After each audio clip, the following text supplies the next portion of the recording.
Hey y'all, this is TCA Gaming. I really appreciate all the feedback that many of you submitted on my last video where I was playing the Pokemon Red emulator. I was able to test out that Blue Yeti mic and it seems like most of you thought the audio was a lot better. I did as well. I thought it was completely different quality, and I'll probably use that in the future whenever I do anything that would require a microphone or some kind of on-screen recording. I did notice from the views it was a lot lower, so I take it that many of you don't prefer that type of video. So what I'll do is I'll do my video recording as I do normal. I'll try to fill in some new content here and there, but the Pokemon Red series, I'll just continue that in between the series just as some extra filler content for y'all to see, and I'll try to keep up with everything as I do normal. So today we're going to look at a Pokemon purchase that I had, and then at the end I'm going to open up some booster packs. These are just some ones I had sitting in the shop. I think there's 12 Burning Shadows here, and then there's 3 Flash Fire. We'll do that at the very end, and hopefully we'll pull something good. And the main reason I'm going to open up the products that seem to be getting the best response from y'all. And as always, continue watching. I really appreciate it. So we're going to start off with the biggest product of this video. We're going to start off with a bang. We have this Legendary Collection booster box, and it is sealed, really nice condition, fairly close to mint. I mean, there are a few minor cosmetic issues, but for as old as this box is, I mean, it's getting very hard to find anything from the Wizards of the Coast era, and even much less in the latter part of the Wizard of the Coast era, like this Legendary Collection box. And others, the other e-readers, they're really hard to find as well. This will be for sale in my eBay store. I may potentially send it to Troll and Toad, but we'll see if we get it sold through there.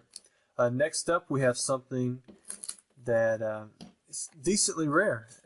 Not too many people even know about these cards.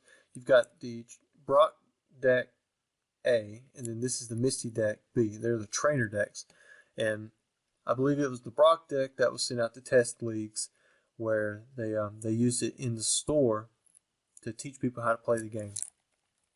And then this deck, the Misty's Trainer Deck B, I believe it was not sent out to league stores, or if it was not done on the same scale as the Brock deck. A lot of these were kept in storage, and many of them are sealed. These are way more common than Brock's deck. And what's unique about these is they all have a red back, and like this one, this is the Trainer Deck B, Misty's deck. Around the back there's a red border and it just says Deck B, if I remember correctly.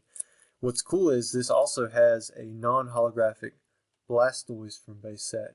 And then the Machamp in the Deck A is first edition, or it's not first edition, it's unlimited, the only unlimited Machamp, and it's also non-holographic. So they're really cool. They've got unique cards. Very, very early in the Pokemon game. I'm probably going to do a video on this one where I open up this sealed deck. I know it seems crazy to do something like that, but I'm probably going to open it up and then I'm going to send the cards into PSA just so I have a PSA graded set.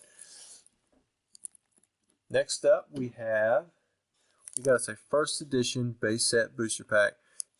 Yes, it is first edition, it is base set, it is English. There's a few different ways that you can tell this is an original first edition English base set booster pack. First, even without looking at the front, if you are familiar, the Shadowless run had, well, for the most part, the Shadowless run was the only run that had these long seals. You could get possibly Shadowless cards from base set packs. They don't have the long seals, but it's not likely. First edition and Unlimited Shadowless were the only two runs that I know of that had the long seals on the base set packs. And then, of course, down here at the bottom it says 11 tradable game cards instead of 11 trading game cards. And then this was up here on later sets, and especially on limited base. And then, of course, there's the big glaring first edition stamp. But it is possible to actually have a base set pack with first edition stamp on it and not actually have first edition cards. There was a few of those Black Triangle era packs that didn't get the Black Triangle put on them in time, so they were released. It was first edition packs, but they had unlimited cards. Wouldn't that be a bummer? But this is usually a surefire way. If you have a trading card game, the red logo down bottom says 11 tradable game cards, and it has the first edition stamp. On top of that, having the long seal, you're looking pretty good. The main thing that you're going to have to worry about is people resealing these packs. So I'm going to go back in here myself and I'm going to check these seals, make sure that they were done really well. But the guy sold me this pack as well as the other ones that I have as weighed. So I got these packs at a pretty good discount, and don't typically invest in packs that have been weighed. But with older packs, you pretty much just have to assume nowadays that a pack is either weighed or it's from a booster box. And that's the only way you can go about it. If I do sell these, I will make sure to pass it on to the end customer that the previous owner told me that they were weighed. So they probably do not have a holographic card in there. These are probably all non-holographic packs. So we'll put those in the background. We'll set them a little farther back since they don't have as much sturdiness. And then the last thing I'm going to show you from this purchase, like I said, this is a decent sized purchase, and one of these things would make me happy on a regular day. It's a PSA card, and it's not crazy expensive like some of the cards I've shown in other videos, but it is crazy rare. So we have here a Dragonite, and you're thinking, I've seen that card before. It's not even Gen Mint 10, but what's rare about it is if you look down here, it actually has the stamp in the bottom left corner instead of the top right. So what happened was this sheet was upside down when they applied the WB gold stamp on there, so it was inverted. So instead of it being down here, well, up here in the top right hand corner like it is on almost every single copy out there, the sheet was upside down and then they stamped it right there. You can see how it goes on there just right. These are really, really tough to find, especially in mint condition. I don't know if I've ever seen a Gem Mint 10 inverted movie promo. And you can get this on all four of the cards: the Electabuzz, the Pikachu, the Mewtwo, and the Dragonite, the 2, 3, 4, and 5. Alright, so that's it for this purchase. Now we're going to go straight into opening some booster packs. Maybe we'll pull something cool. I'm going to open these last. These are XY Flashfire booster packs. I don't know if there's anything good in them, but we'll find out. All of these packs I know for a fact have not been weighed in any way. They were pulled from boxes that I purchased myself. I believe what we look for is the white code on any of these newer packs, so that means this one probably has a non-holographic in it, but we're gonna keep our hopes up just in case. So we get a reverse holographic Hoot Hoot, and then we have a rare Araquanid. Got a Fire Energy. That's probably the best pull we could have gotten out of a Burning Shadows non-holographic pack. Guzma is great for decks.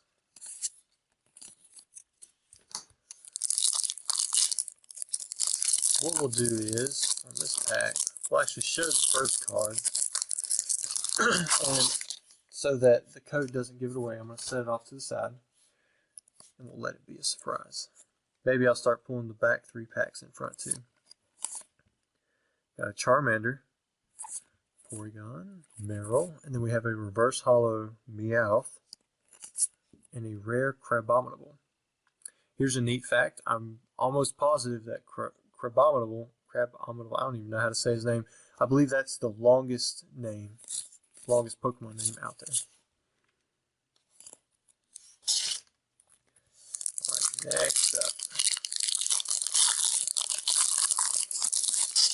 Guess what? I'm going to set the code off to the side. I'm going to go ahead and pull 1, 2, 3 cards up here in the front. I know a lot of the kids like to see the pack trick, so that if there is a good card, it's in the very back. So there are 3 uncommons. Now we move on to the 5 commons. Of course, Pikachu. Everyone loves Pikachu. Got Noibat, Dewpider. Reverse hollow Scolipede. Actually, well, I guess I messed that up. There's the Water Energy, and then we have the holographic Kingdra. I had forgotten about the energy in the new Sun and Moon packs. So we did pull a hollows. That's cool. So it's 1, 2, 3, 4 packs from the back side. Well, if you saw that, you saw the white card. Maybe we'll have something neat. So we start off with the Darkness Energy. We got Mount Lanakila, Wick, Escape Rope, Caterpie, Meryl, Rhyhorn, Sandy Gas, Hoot Hoot. Got a reverse hollow Slowking. And then we have our second holographic. We have a hollow Deontay. next pack. 1, 2, 3, and 4. So start this pack off again with an energy. Got another Kiawe, Semi-Seer, Heatmore, Croagunk. Got our second Pikachu, Panpour, Cutiefly, Panseer, Reverse Holo Sandygast, and to finish it off, we have a rare Pissimian. I believe there was a deck from, I don't even know, maybe it was that one. It was a pretty cool rogue deck. It basically you load up on Pissimians, and by doing so, like, you can have 3 of those on your bench, and it's attacking for 130 damage or so. Got a Bofalon, Electric, Semi-Sage, Crabrawler. 2 Crabrawlers right in a row. That doesn't happen very often. Got Meowth, Stuffle, Pansage, Togedemaru, and then we have another Pissimian. Well, that was a bummer pack. It's 2 of the same card, and then another rare that we've already pulled. Alright, so we start off this one with a Fairy Energy, Electric, Bofalon, Simipour, Hoot. Got a Alolan Vulpix. It's always a good pull. Ralts, Alolan Grimer, Sneasel. Got a reverse holographic Toxicroak. And then we have our third holo, Dusknoir. So that's pretty cool. So far we've pulled 3 holos, which that's about average. But I am hoping that we pull something cool by the end of the video. I pulled out 12 Burning Shadows packs in the hopes that we'd pull something nice.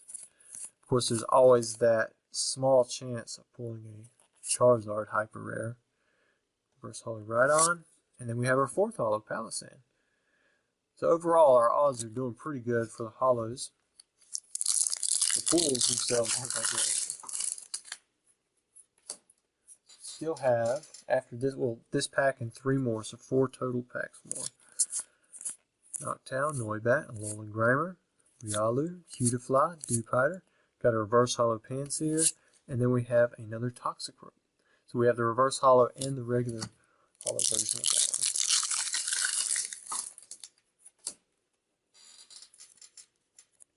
one. Alright. Start off with a Water Energy, Dusclops, Potown, Porygon 2, another Crabrawler, Inkay, Ladybug, Caterpie, Sandygast. Got a Alolan Rattata. And then we have a Turtonator, so that's a new rare. 2 more packs to go for Burning Shadows, and then we'll be on to Flashfire. If we don't pull anything good in Burning Shadows, it'll be up to the Flashfire packs. Got Grass Energy, Metapod, Dumbbells, Rhydon, Sandygast, Venipede, Horsey, Mudbray, Ladybug. Here we have a reverse holographic Porygon 2. And then a rare Beware. Alright, so here's our last Burning Shadows booster pack. Alright, so we have Fairy Energy, Bofalon, Simipour, Noctowl, Tynamo, Cutiefly, Riolu, Rhyhorn, Tangela. So now we have the reverse holo Beware and a Slowking. I'm going to go over this one a little bit more in detail in the next Pokecard quiz. So no GXs so far. Well, I guess we won't have any GXs this video, but maybe we can pull some Mega Charizard out of one of these Flashfire packs. We've got about, odds are we'll pull at least 1 holo, but there are no guarantees. So let's see what we get. Metapod, Sneasel, Avalugg, Fletchling, Dewskull, Litleo, Spritzy, Shinx. Got a reverse holo Esper, and a rare Snorlax. This is definitely one of the better rares from that set. It was for a while there used in many decks, just because it was a basic, had 130 HP. I mean, the ability wasn't that bad. If this Pokemon is asleep, flip 2 coins instead of 1 between turns. If either of them is tails, he's still asleep. But overall, with the Sleepy Press doing 120 damage, and he puts himself to sleep, there were ways of getting around that. Pack number 2 for Flashfire. See if we can get us something good out of this one. Alright. We got Pal Pad, Torkoal, Miltank, another card that was used in a lot of decks. Just because you could throw this thing out there, if you have any Stage 2 Pokemon on your bench, it does 70 more damage. So for 1 energy, any deck, it does 80 damage. Got Spritzee, Spheal, Boonery, Helioptile, Geodude, got a Reverse Holo Rare Floet, and then a Rare Durant. Here we go, the last pack. Hopefully we can pull something out of here. Otherwise all of these packs have been pretty much a dud. Alright, so we have Dusclops, Ultra Ball, Fletchinder, Spinacle, Spritzee, Spheal, Boonery, Helioptile. We have a Reverse Holo Litleo, and a Rare Pidgeot. Alright, well that was a bummer for the packs. But anyways, I hope you guys enjoyed the video, checking out some new stuff, and sharing in my pain of opening 15 packs and not pulling really anything good. But anyways, thanks for watching. I really appreciate you taking the time to check out these videos. It helps out a lot.